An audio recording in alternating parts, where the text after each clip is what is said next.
গোড়ালির ইনজুরির কারণে ঘরের মাটিতে সর্বশেষ জিম্বাবুয়ে সিরিজ খেলতে পারেননি তাসকিন আহমেদ। এরপর পাকিস্তান এবং আরব আমিরাতের বিপক্ষে সিরিজও ছিলেন না টাইগার পেসার। চোট সারাতে ইতিমধ্যেই ইংল্যান্ডের চিকিৎসকের শরণাপন্ন হয়েছিলেন তিনি। সব মিলিয়ে সেখানে 3জন ফিজিশিয়ানকে দেখিয়েছিলেন তাসকিন। তবে এখনও তার মাঠে ফেরা অনিশ্চিত।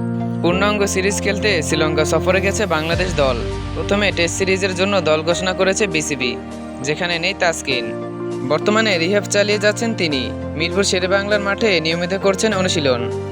মূলত রানিং সেশনের পাশাপাশি বোলিংয়ে মনোযোগ দিচ্ছেন তাসকিন। লাল বলে জাতীয় দলে এখনও ফিরতে না পারলেও সাদা বলে সিরিজে দেখা যেতে পারে তাসকিনকে। বর্তমানে আগের থেকে উন্নতি হয়েছে পায়ের। বিসিবির প্রধান চিকিৎসক দেবাশিস চৌধুরী শনিবার তাসকিনের সবশেষ খবর জানিয়েছেন। তিনি বলছিলেন, তাসকিনের 70% মতো উন্নতি হয়েছে, এটা দিয়েই বোলিং করছে। তবে শতভাগের জন্য চেষ্টা চালিয়ে যাচ্ছে। লাল বলে তো দলে নেই, সাদা বলের দল এখনও দেয়নি। তবে পরবর্তী এক সপ্তাহে কী হবে সেটা এখনই বলা মুশকিল।